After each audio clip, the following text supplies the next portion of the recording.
orientação dos mesmos. A princípio, ao acessar o sistema, qual será o primeiro passo para você conseguir utilizar o sistema?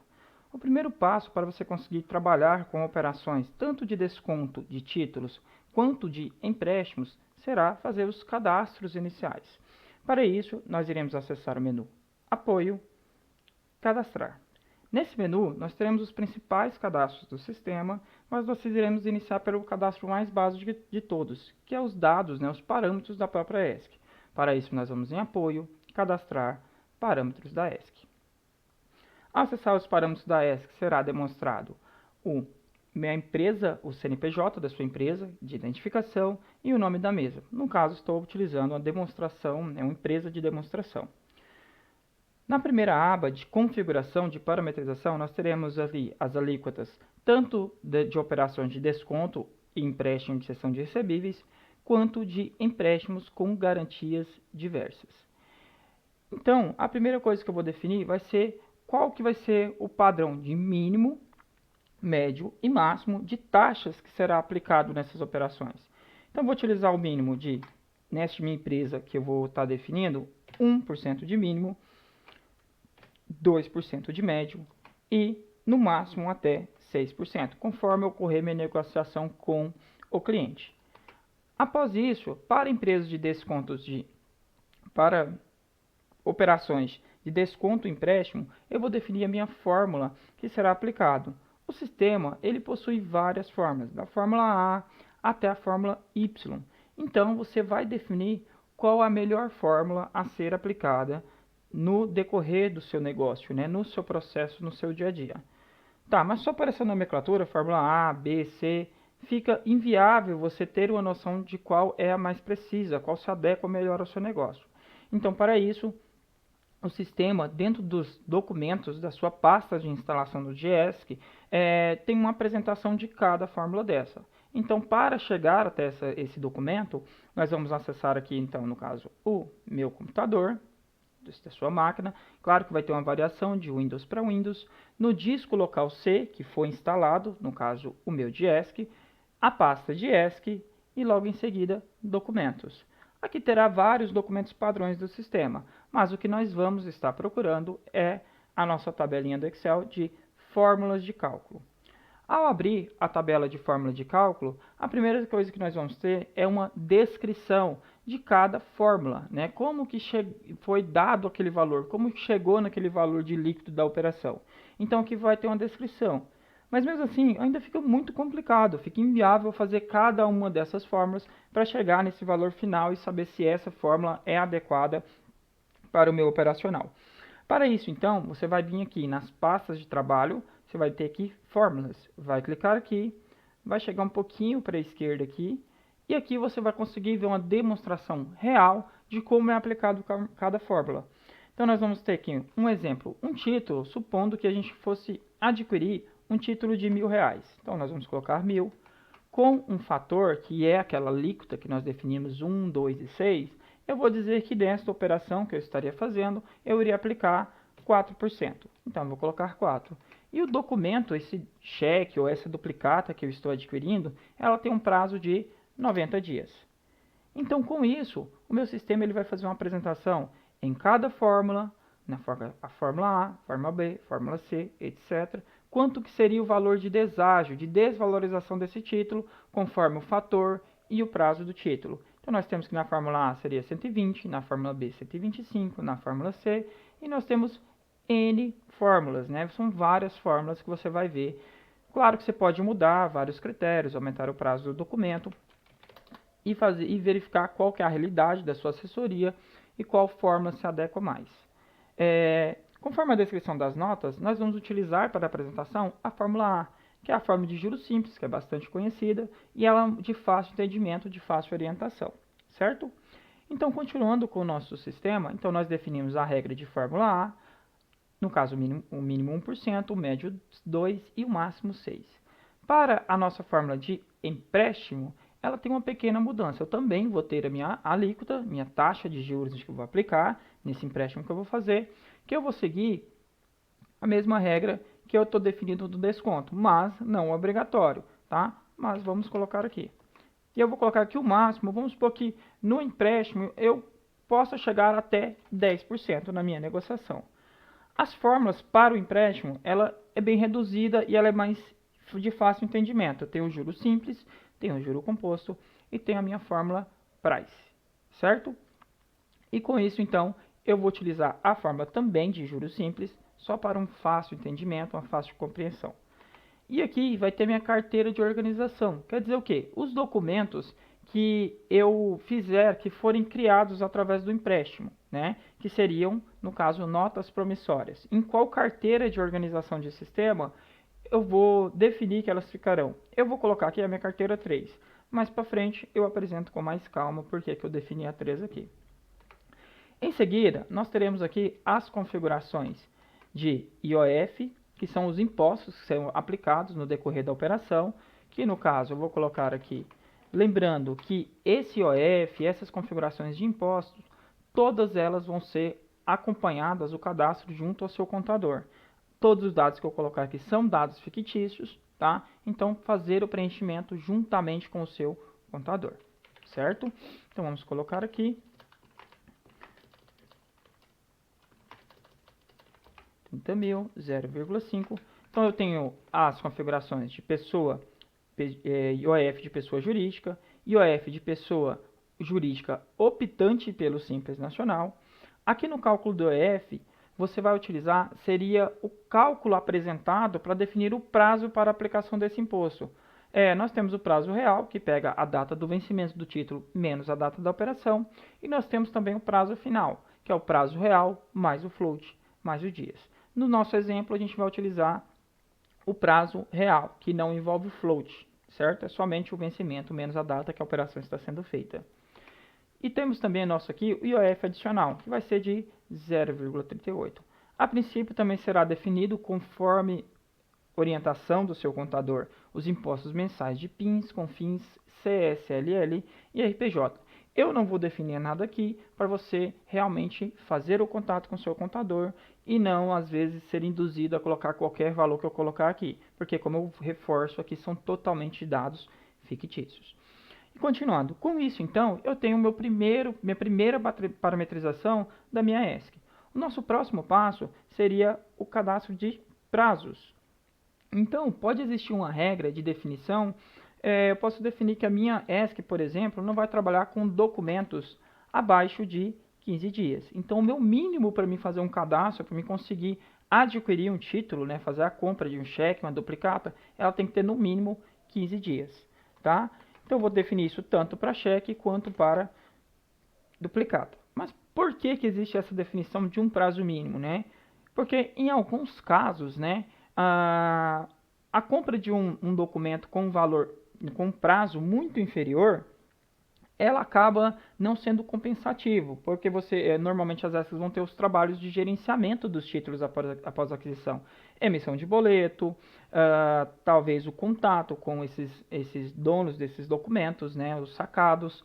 Então, algumas empresas definem, olha, para mim ter um lucro mínimo, né, em cima de um título, ele tem que ter pelo menos um prazo de 15 dias. Até mesmo porque o deságio ele leva o prazo em consideração, né, o deságio do título. Então, nós estamos definindo a regra de 15 dias e o máximo nós estamos deixando 999. Então, isso vai depender da interpretação do momento operacional, ok? Então, não será definido um prazo máximo para aquisição de títulos. Mas, caso vocês desejarem, podem colocar normalmente. O próximo passo é definir a compensação, ou seja, o prazo de compensação que nós denominamos como float. Tá, mas o que é o float? O float, ele é o prazo de compensação daquele título. Por exemplo, nós temos um boleto. Quando um sacado paga o boleto, aquele valor ele não vai cair imediatamente na conta corrente da ESC. Vai ter um prazo aí de 1 a 2 dias, dependendo de banco para banco, que esse prazo vai demorar para ser compensado na conta corrente. E pensando nisso, o nosso sistema já pode fazer esse cálculo por compensação. Eu posso ter uma divisão por valor de título. Então, eu posso colocar aqui, por exemplo, um cheque de R$300. Se ele for até, ou seja, até R$300, ele teria aqui 2 dias. Se ele for maior que R$300, ele poderá ter 3 dias. Então, o sistema consegue fazer essa interpretação. Nesse caso aqui, eu irei utilizar o float padrão para os dois. Então, não interessa qual é o valor do título, ele sempre vai ter, se for um cheque, 2 dias de float. A mesma coisa eu vou fazer para a minha duplicata. Né? Então, como o valor é indiferente, eu vou manter esse valor de 2 dias padrões, eu não preciso colocar, já que eu estou definindo a mesma regra, tanto para mais quanto para menos. Certo? Agora, eu tenho que definir o critério do cálculo do prazo dos documentos. Então, como funciona? Aqui é bem simples, né? A minha primeira fórmula é a fórmula A, que eu vou pegar o valor mais básico de todos. Então, por exemplo, na minha fórmula A, vai ser o vencimento do meu título que eu estou adquirindo, menos a data da operação que eu estou fazendo, mais o float aplicado. Pegando esse exemplo, vamos supor que eu estou fazendo uma operação hoje, certo? Dia 8/8, para um título que tem um vencimento no próximo mês, tá? Também no dia 8/9. Então, se eu fazer esse cálculo aqui, seria o vencimento do meu título, 8/9, menos a data da minha operação, que é hoje, 8/8. Isso daria 30 dias. Mas, como eu tenho o meu float, então o prazo desse meu documento seria de 32 dias. Certo? Então, com isso, esse aqui seria a nossa primeira fórmula para o cálculo do prazo. A nossa segunda fórmula seria o vencimento útil menos a data da operação e somando também o float. Nesse caso aqui, então, voltamos à nossa mesma situação, onde eu teria o meu vencimento dia 8, novamente, do meu título, 8/9, mas olha só, ele considera o vencimento útil. Nesse caso, o dia 8 cairia no domingo. Então, nesse caso aqui daria 30, como ele só considera vencimento útil, ele contaria mais um dia, pularia para o dia 9. Então, seria 31 dias. E após isso, eu aplicaria o meu float, que são mais 2 dias. Com isso, o meu título, nessa situação, nessa fórmula, teria 33 dias de prazo. E a última fórmula, a fórmula C, através, considerando o vencimento útil, menos a operação, e também considerando o float útil. Então, nesse nosso mesmo exemplo, seria também 30 dias aqui, só que aí ele considera o vencimento útil, contaria mais 31. E em seguida, viria o float útil, 32, 33. Se essa quarta-feira aqui fosse um feriado, por exemplo, então ele pularia também para o próximo dia. Por quê? Porque ele está considerando o float útil. Então, seria 34 dias. Nós iremos utilizar, então, essa fórmula, por ser uma fórmula que ela considera todas as datas de dias úteis, né? E acaba fazendo um cálculo aí da forma que se adequa mais, nesse exemplo, à minha ESC.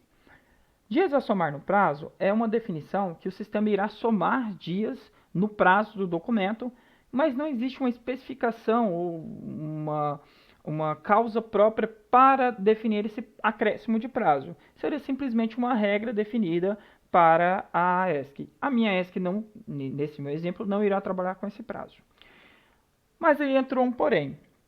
Um cliente meu, vamos dizer assim, um cliente chegou até mim e falou, olha, eu estou com um cheque de 10 dias. Né? Um cliente já, supondo que seja um cliente aí que já faz alguma negociação há algum tempo e ele precisa negociar esse cheque de 10 dias. Mas conforme a regra que nós colocamos aqui em cima, o nosso prazo mínimo para negociação é de 15 dias. Com isso, então, para eu conseguir negociar com esse cliente que trouxe um cheque de 10 dias, mas sem quebrar a regra da minha ESC, existe essa opção aqui, ó, aceitar documentos com prazo inferior ao prazo mínimo e adicionar a diferença de dias ao float. Tá, o que eu estou dizendo aqui? Eu estou dizendo então que o meu sistema vai aceitar esse cheque de 10 dias, mas ele vai pegar a diferença até o meu prazo mínimo, que é 15, e vai acrescentar ao float. Então, esse meu documento, ele sim teria o prazo de 10 dias, mas ele pegar essa diferença de 10 para 15, que é 5, e iria acrescentar o float. Então, nesse meu documento teria 10 dias, mais 2 dias de float padrão, mais o float da diferença. Então, o float total seria 7, ok? Então, essa é uma forma de você pegar um documento com prazo inferior ao prazo mínimo, sem quebrar a regra de prazo mínimo, pois ele pega a diferença do cheque que é apresentado até o prazo mínimo e acrescenta ao float. Logicamente, você tem que deixar o seu cliente ciente disso para não gerar nenhuma divergência de ideias, nenhuma controvérsia entre as partes, certo? Continuando, nós temos então a nossa próxima aba, que são alguns alertas, né? Então, são alguns alertas no momento que você criar a operação. A primeira alerta que nós temos é se ele questiona aqui se irá mostrar os documentos em aberto automaticamente. Quer dizer o quê? Que quando você selecionar o seu cliente, irá demonstrar os documentos em aberto existentes na carteira dele. Se você definir que sim, aí você tem que definir qual que vai ser a regra para demonstrar esses documentos. Na primeira regra, nós temos que ele será apresentado, esses documentos abertos, na primeira tela em todos os documentos. Quer dizer o quê? Se você estiver cadastrando 10 documentos, será apresentado 10 vezes essa mesma tela mostrando os documentos em aberto do seu cliente. Se você marcar agora na primeira tela e no primeiro documento, quer dizer o quê? Você pode estar fazendo uma operação de 10 documentos que será apresentado uma única vez somente no primeiro documento da operação.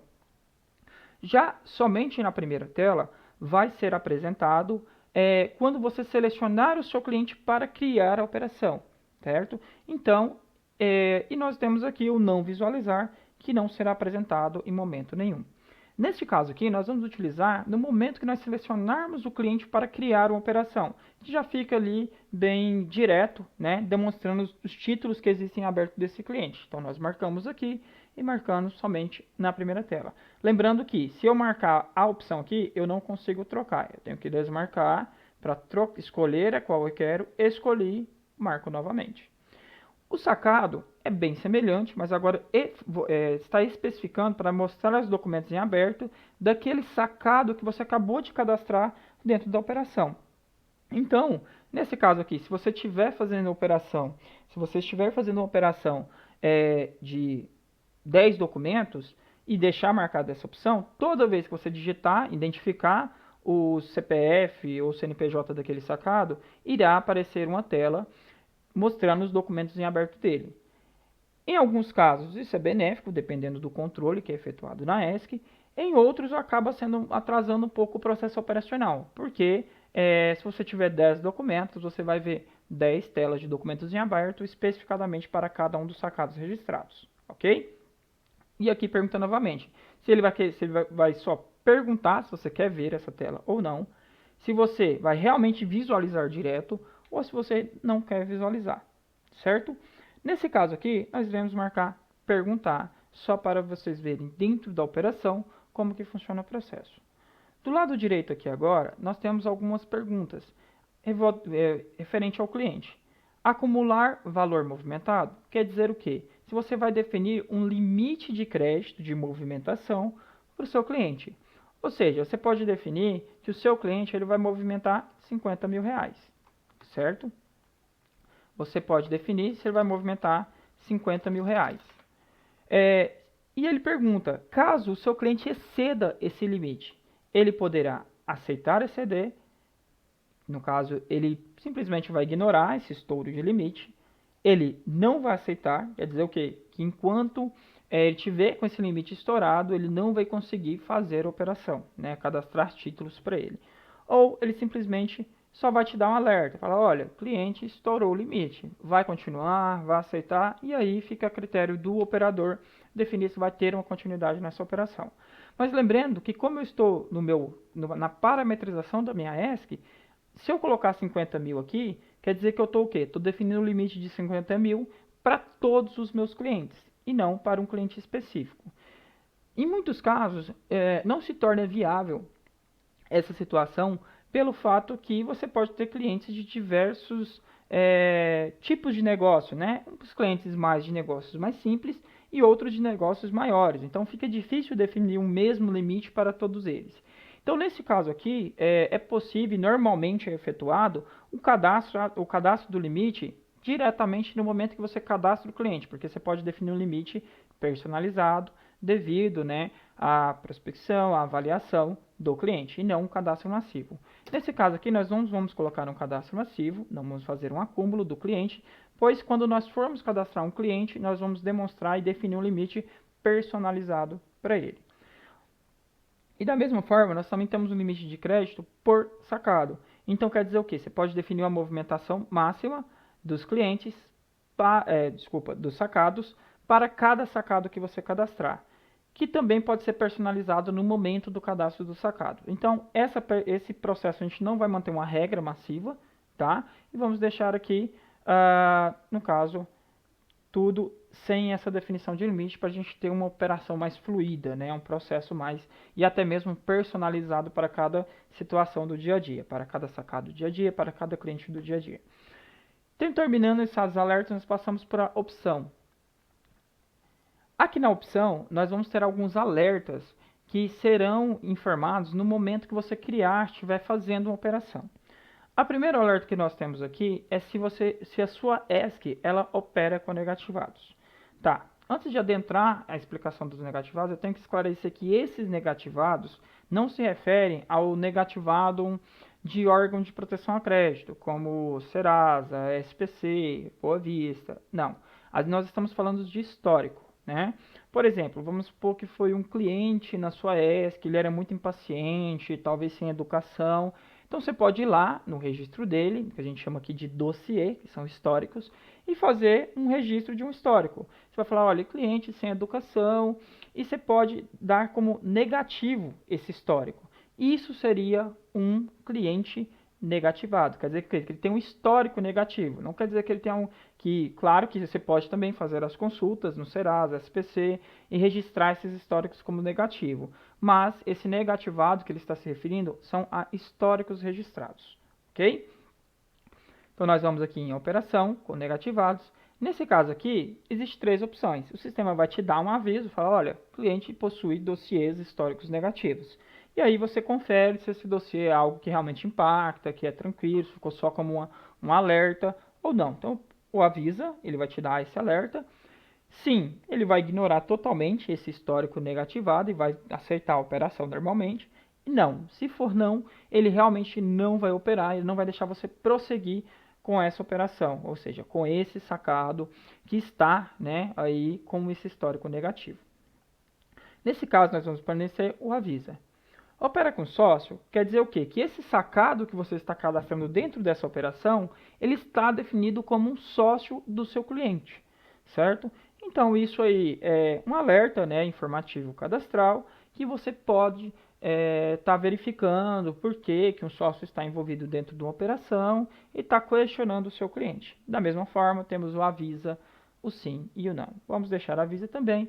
E por último, nós temos os parentes, né? Quer dizer o quê? Você cadastrou aquele sacado dentro daquela operação e ele está registrado como um parente daquele cliente, o sistema vai realmente dar um alerta, vai aceitar normalmente ou irá bloquear aqui no não. Nesse caso, também vamos deixar como um aviso, tá? Lembrando, o sistema, esses cadastros que a gente está falando de sócio, parentes, eles devem ser cadastrados diretamente quando você for cadastrar o seu cliente, que posteriormente será apresentado. Preencher o fator, nós iremos aplicar o fator nominal, que já é aquele fator que nós definimos, né, de 1, 2 e 6, ok? Então será aplicado o fator nominal. Número da operação. Temos aqui o sequencial automático, quer dizer o quê? Que quando você fazer uma operação e for criar uma nova, fiz a operação, acabei de fazer a operação 4, chegou um novo cliente, eu criei uma nova operação, o sistema já vai puxar o próximo sequencial de operação automaticamente. Então, a minha próxima operação é a 5, o sistema já vai fazer isso de forma automática, tá? Lembrando que eu tenho automático e manual, e aqui no fator, eu tenho um fator e taxa efetiva, mas normalmente é aplicado o fator. Aceita CNPJ e aceita CPF duplicado? Aqui está como avisa. Mas o que ocorre? Em muitos momentos, você vai operar com um cliente que fez uma venda ali, né, fez uma nota com 10 parcelas. Logicamente, se ele vendeu em 10 parcelas, esse sacado dentro da operação, ele irá se repetir por 10 vezes. Se você manter o avisa, toda vez que você for digitar uma nova parcela dentro da operação, o sistema vai te avisar, olha, esse sacado está duplicado. Você pode dar o sim, continuar normalmente, né? Funciona como um alerta, por isso avisa. Você pode simplesmente aceitar, então quer dizer o quê? Ele vai passar direto sem dar esse alerta, ou você pode simplesmente não aceitar, então será bloqueado. Nesse nosso processo aqui, para nós termos uma fluência operacional, nós vamos colocar que aceita. Por quê? Porque é muito comum a venda, até mesmo por isso que ocorre uma aquisição, do parcelamento, né, de várias parcelas do mesmo sacado dentro de uma operação. Ok? Mas claro, vocês vão definir sua regra, aqui é apenas uma exemplificação. Repete valores do documento anterior, então nós temos o seguinte, tá, acabei de cadastrar um documento. Quando eu for cadastrar o próximo documento, se eu colocar aqui repete, o meu sistema automaticamente vai copiar todos os dados da linha de cima e colar na linha de baixo. Se for o mesmo sacado e a mesma parcela referente, o que eu iria alterar? O número daquele documento, né, para mim colocar, parcela 2, por exemplo, se eu fiz a primeira, e o vencimento, né, queria também fazer essa alteração. Mas nem sempre vai ocorrer do sacado ser o mesmo, né? Pode ser que você tenha diversos sacados dentro de uma operação e acaba que você vai ter que apagar vários valores, já que não representa a mesma dívida. Então, nesse caso aqui, nós vamos colocar não e também lá dentro da operação será apresentado a ferramenta no qual você apertará um comando, que seria o F2, e você vai definir quando irá copiar os dados da linha superior, ou seja, da linha anterior, ok? Mas isso a gente vai deixar no processo de apresentação da operação. Despreza centavos? O que isso aqui está informando? Tá, você fez todo o cálculo da operação e no final o valor que você vai ter que passar para o seu cliente seria, por exemplo, um valor de R$ 900,33. Nessa situação tem como você arredondar esse valor. Se você desprezar só a unidade, você irá passar R$ 900,30, desprezando os 3 centavos. Se você desprezar também toda a dezena, irá pagar os R$ 900 redondinhos, sem nenhum centavo de acréscimo. Agora, o que ocorre bastante é que hoje os pagamentos, eles ocorrem muito por TED, né, por transferência. Então, hoje o pagamento dos centavos não causa nenhum inconveniente. Você consegue transferir exatamente os centavos sem nenhum problema. Coisa que antigamente era muito complicado, porque ocorria o pagamento em dinheiro. E o pagamento em dinheiro, para você pagar aqueles centavos, causava aí bastante dor de cabeça. Que não é o caso. E lembrando que ESC, o pagamento ele pode ocorrer somente por transferência, TED e DOC. Não pode ocorrer pagamento em dinheiro. Então, vai ficar a critério vocês definirem isso, mas no nosso caso aqui não terá desprezo, né? Então, iremos pagar integralmente o valor, totalmente até os centavos. Do lado direito aqui, nós vamos ter uma opção para verificar a quantidade e os valores digitados e calculados. Essa ferramenta ela vai servir para que seja aplicado, feito uma verificação do valor da operação e de quantos documentos foram digitados antes que você conclua a mesma. Tá, mas como que isso funciona? Um exemplo. Vamos supor que o cliente ele trouxe 10 documentos, cada um no valor de R$ 1.000, e pediu para você fazer essa operação. Então, antes de você digitar esses documentos e o valor deles, o sistema vai perguntar quantos documentos são, você vai colocar 10, e o valor total deles, 10.000. Quando você for digitar, enquanto não bater esse valor de 10 documentos digitados e R$ 10.000 totais, o sistema não vai deixar você prosseguir. Por quê? Porque ele entende ali que houve um erro humano, às vezes foi digitar um valor, se é uma vírgula, foi digitar um centavo, errou o botão. Então isso serve para uma verificação e também para evitar erro humano no momento da digitação. Então você faz uma verificação antes e o sistema vai dar OK. Se você digitar 10 documentos e totalizar 10.000, ele vai deixar você prosseguir com a operação, pagar a operação e fazer a aquisição desses títulos. Então é uma ferramenta aí que traz uma segurança operacional. Verificar checklist das operações. Se marcar essa opção, você terá que fazer checklist de todas as operações. Mas o que é o checklist? Por exemplo, verificar se tem canhotos, informativos de embarque, né? São algumas opções. Por ser um processo que em alguns momentos atrasa o processo operacional, nesse exemplo, como eu falei, a gente quer uma fluência, né, para uma apresentação operacional bem direta, nós não iremos marcar como obrigatório esse checklist. Então, se eu não marcar aqui, eu não preciso de marcar quantas operações eu poderia fazer sem o checklist. No caso, eu vou fazer todas sem essa obrigatoriedade. Lembrando que aqui eu só estou tirando a obrigatoriedade. Eu poderia ir a qualquer momento que eu tivesse num período ocioso, ir lá e fazer o checklist daquelas operações pendentes que eu não tinha feito ainda, tá? Fórmula para cálculo de pendências. Quer dizer o quê? Quando fizer uma correção de um título que está em atraso, 10 dias, 15 dias, etc. Eu vou utilizar a minha fórmula de juros simples, fórmula A, lembrando que a gente volta lá na tabela, e vai ser prorata. O que é o prorata? É proporcional ao dia, né? Então, se é 10 dias, eu vou cobrar proporcional a esses 10 dias de atraso. A 30, 40 dias, eu vou comprar proporcional à quantidade de dias em atraso. Então, nós vamos manter essa mesma regra aqui. Com o regresso, primeiro nós vamos colocar aqui não, e posteriormente eu vou aprofundar na operação o que seria o regresso, tá? Que alguns podem conhecer como o termo recompra, né? Mas isso aí a gente aprofunda mais para frente. Mas por enquanto eu vou definir não e depois eu explico por que eu coloquei não. E aqui nós temos, quando for fazer o pagamento, qual é o meio sugerido, seria o meio padrão que vocês fazem. Se ocorre por mais por TED, então podemos colocar TED. Se é sempre por transferência, podemos colocar transferência. Seria o meio padrão. Mas lembrando que lá no momento da operação, você também pode mudar esse valor aqui, certo? Aqui, valor de face para alerta de envio de operação ao COAF. Então você vai buscar uma orientação, né? O COAF, existe cursos prestados do COAF junto ao próprio órgão, COAF, e alguns, que aí eu oriento você a fazer uma busca, algumas entidades também prestam esse curso, né? Alguns sindicatos, então busque informações, faça um curso, e aqui vai ser definido que uma operação com uma movimentação de até X valores, ele vai te dar um alerta para você enviar uma comunicação daquela operação ao COAF, tá? No caso aqui não vamos definir tal valor, porque como eu falei, tem que ser verificado, estudado e colocado um valor. Para não que ocorra uma representação, não será definido, mas a ferramenta funciona dessa forma. Critérios para recebimento. Então aqui será aplicado nessa aba critérios para que ocorra o recebimento dos valores.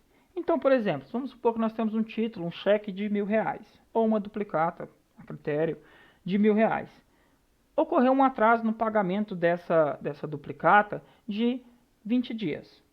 Quando eu fiz a correção desses valores, gerou um valor de R$100 de correção, juros, multa, etc. A pessoa, o sacado, ele veio fazer o pagamento e fez um pagamento, por exemplo, de R$500, um valor parcial. Vamos supor que ele não tinha um valor total, ele resolveu pagar um valor de R$500. O sistema, ele está questionando exatamente isso.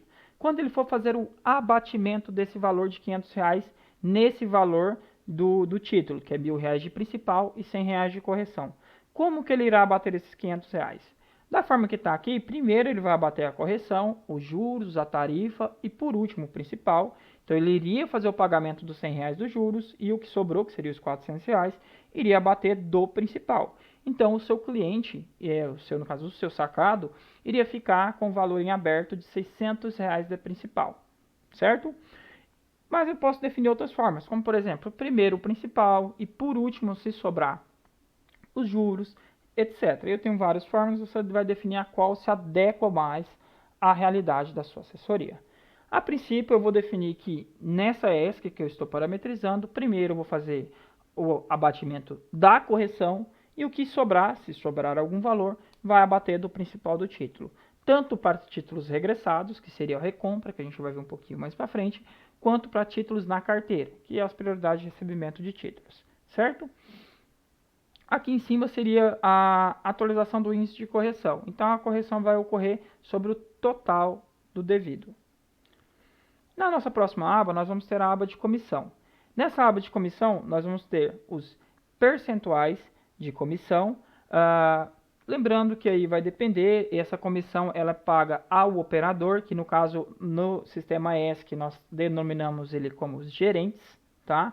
E nós podemos definir, eu vou ter uma comissão de no mínimo 0, no médio 2 e no máximo até 5%, ok? E aqui embaixo eu tenho que definir qual vai ser a minha base de cálculo que eu vou aplicar para fazer o cálculo dessa comissão do meu operador.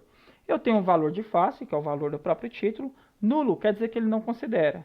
Soma quer dizer que vai somar aquele valor para a comissão, ele vai considerar esse valor, e o subtrai ele vai tirar esse valor para a comissão. Mas no caso eu não vou considerar o valor de face, eu vou considerar apenas o meu juros, tá? E eu tenho os juros e também tenho o líquido. Mas nesse meu caso aqui, vou considerar apenas a soma. E ele ainda pergunta se essa comissão ela vai ser pro rata, ou seja, vai considerar o prazo do documento, ou não, ela vai ser apenas no valor baseado, não considerando o prazo, certo? No meu caso, eu vou colocar aqui que esse meu gerente, esse meu operador, a comissão dele não vai ser pro rata, vai ser somente em cima do valor gerado ali dos juros, que eu coloquei apenas o juro como soma, certo? Então essa foi a regra, e para finalizar aqui nossa parametrização da ESC, nós temos algumas outras opções que ficam no menu Outras.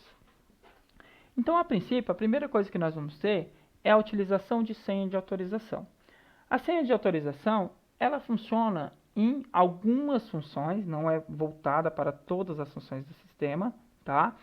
Que normalmente são funções que exigem uma certa autorização mais elevada. Vou dar um exemplo. Você fez uma operação e o operador ele precisa cancelar o pagamento de uma operação. Por ele ser operador, ele não teria essa permissão. Então, nesse caso, ele teria que consultar um supervisor, um gerente, para que acessasse aquela operação do sistema dele, do usuário dele, e fizesse o cancelamento dessa operação. Se essa opção que tiver marcada, o que vai acontecer? Quando ele for cancelar o pagamento dessa operação, em vez de informar que ele está bloqueado, ele vai pedir uma senha de um gerente, ou de um supervisor, ou de quem tem essa permissão. Essa pessoa vai digitar essa senha, e com isso ele vai conseguir fazer o procedimento de cancelamento daquela operação. É bem semelhante, se a gente for fazer uma analogia, a um supermercado, quando você está fazendo ali, passando no caixa as compras, que o operador, ele erra algum produto e ele tem que cancelar aquele produto da lista. Ele vai lá digitar, ele vai chamar um responsável que vai vir e vai digitar, liberando aquele cancelamento. Funciona semelhante aqui no sistema. Nesse nosso caso aqui, como nós vamos fazer uma apresentação e estamos priorizando algo fluido, nós não vamos marcar essa opção. Em seguida, nós temos aqui perguntando se nós queremos imprimir um cheque automaticamente. Nós não vamos marcar, e também porque exige uma impressora própria para impressão de cheque, tá? Então, nós não vamos definir. Em seguida, se a conta corrente é obrigatória, nós vamos marcar. Em primeiro lugar, para que você tenha uma organização já, um costume de sempre cadastrar contas, tanto de recebimento de títulos, quanto de pagamento de operação, e você já tenha um hábito, um costume benéfico para a organização do seu sistema.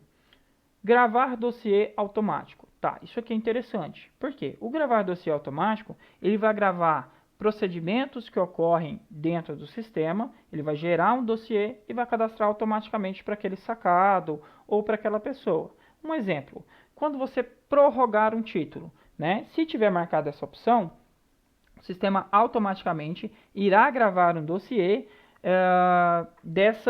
desse processo de prorrogação. Então, vai apresentar o título, quando foi prorrogado e a demonstração. A devolução do cheque. Outro exemplo, quando você devolver um cheque, o sistema vai gravar automaticamente um dossiê da devolução daquele cheque, da linha que foi devolvida.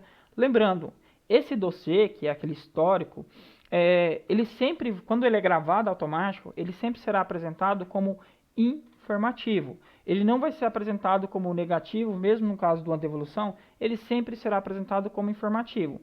Se você quiser, posteriormente, pode acessar esse dossiê e alterar a situação dele, se é informativo, negativo, positivo, você pode fazer. Mas, a princípio, quando é cadastrado automaticamente, ele sempre será informativo. Utilizar cadastro de câmara de compensação.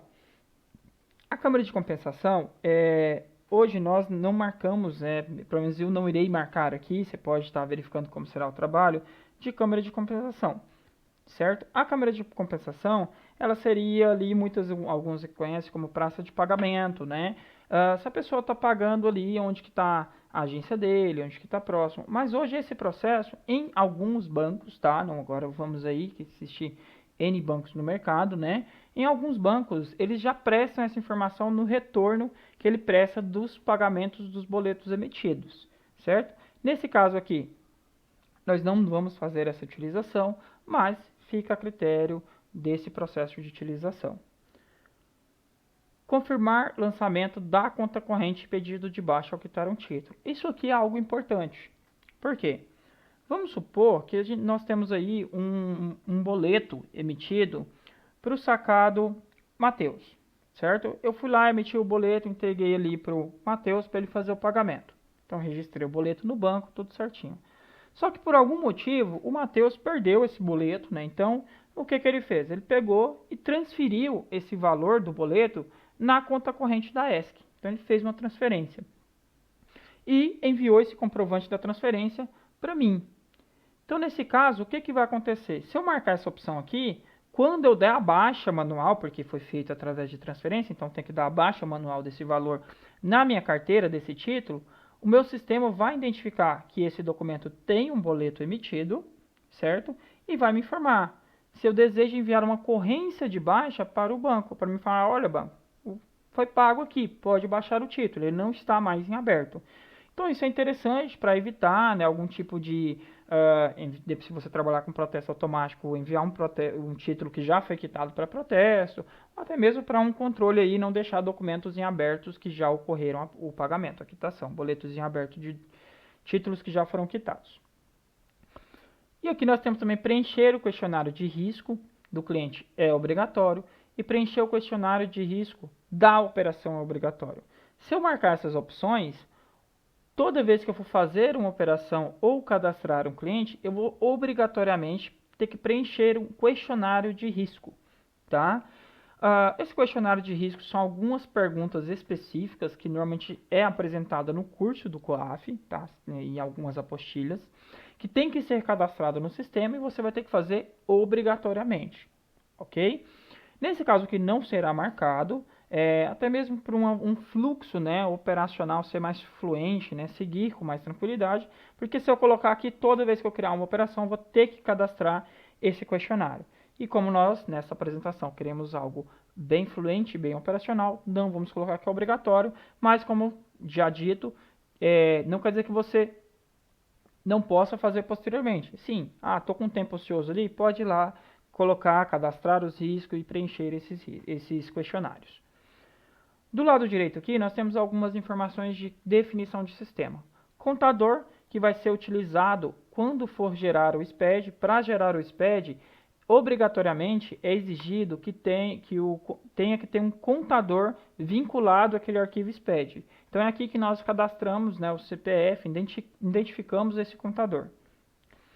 Estorno em conta corrente, ele te me dá duas opções. Caso eu faça um estorno na conta corrente, ele vai gerar na data do lançamento do estorno, ou seja, lá quando eu fiz o primeiro lançamento, ele vai se tornar na mesma data, ou ele vai se tornar na data real que eu estou clicando ali no botão estornar. Eu prefiro, né, a minha preferência agora, pode ser de cada um, gerar na data da ocorrência do estorno, ou seja, no momento exato que eu estou fazendo aquele estorno, será registrado no meu sistema. Data de exportação do Defact Web é uma integração do sistema do Defact Web que vai informar uma data específica, mas não entra aqui no momento, pois é uma integração a um outro sistema. Avisar aniversariante Então quer dizer o quê? Se eu colocar aqui 3 dias, se eu vou fazer uma operação com um cliente e faltar 3 dias para o aniversário dele, o meu sistema vai me dar um alertazinho. Faltam 3 dias para o aniversário de tal cliente, certo? É interessante, às vezes você quer dar algum brinde por ele estar ali, estar próximo ao aniversário dele, e aí você pode trabalhar dessa forma. Não vai ser o nosso caso aqui, mas fica a critério. Forma de gravar dossiê. Então nós podemos gravar os dossiês, que são aqueles históricos que a gente está conversando, de fórmula livre, ou seja, CT minúsculo, maiúsculo, você que decide, ou somente maiúsculo. Eu, por preferência, prefiro somente maiúsculo, né? Assim, primeiramente para não ter uma confusão entre algumas letras, né, que maiúsculo e minúsculo são idênticas.